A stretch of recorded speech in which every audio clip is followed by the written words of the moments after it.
Aw, animals. Seagulls trash man's hotel room for some pepperoni. Remember that time you left the window open? A Canadian man who had his luxury hotel room trashed by seagulls over some pepperoni in 2001 has finally been pardoned.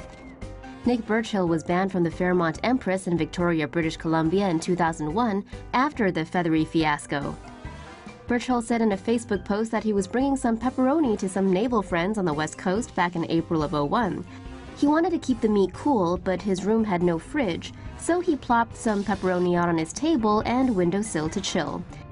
Then he went for a 4 to 5 hour walk. When he came back, he found an entire flock of hungry seagulls, around 40 he claims, going to town on his meats and his room. According to Birchill, the room was all feathers, seagull doo-doo, and chunks of pepperoni everywhere. In an attempt to clear the room out, he tossed a shoe at a seagull, which ended up going out the window. Only problem was that he needed that shoe for a meeting.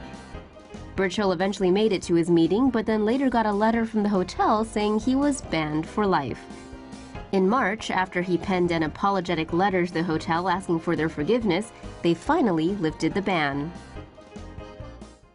Don't flap away. Keep watching. Bird in cockpit forces Delta flight to turn around. A Hotlanta-bound Delta flight was forced to hang a U-ey after the crew found a bird flying around the cockpit. Before the flight, the pilot happened to see a sparrow board the plane, causing the flight to be delayed as crew and maintenance workers searched for the little feathered fellow. After a delay and an unsuccessful search attempt, the pilot decided to take off.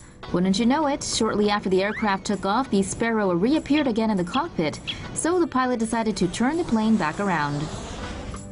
After getting back to Detroit Metro Airport, crews were finally able to grab the little guy and get him off the plane. In the end, after a considerable delay, the flight eventually made its way down to Atlanta.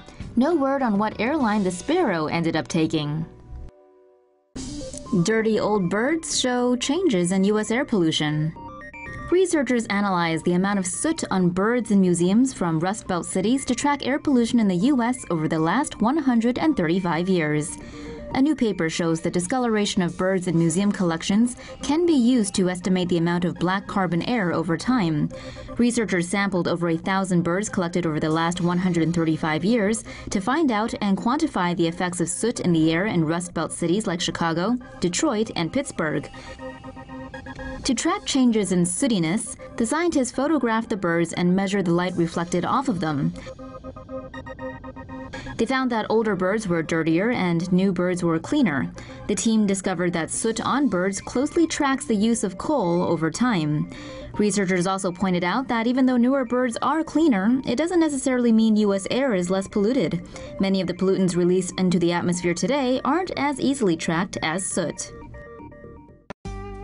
Mean wild turkeys messing with Ohio mail carriers.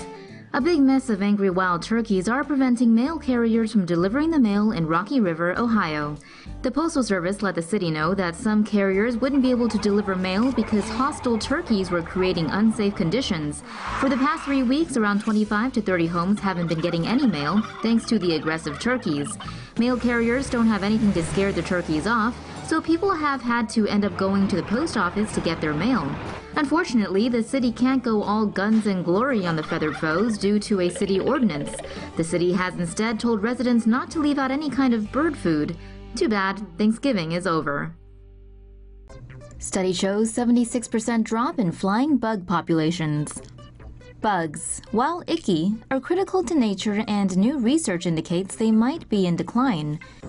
The research looked at the biomass of flying insects inside 63 German nature reserves. It found that between 1989 and 2016, the reserve's total flying insect population had declined by an average of 76%.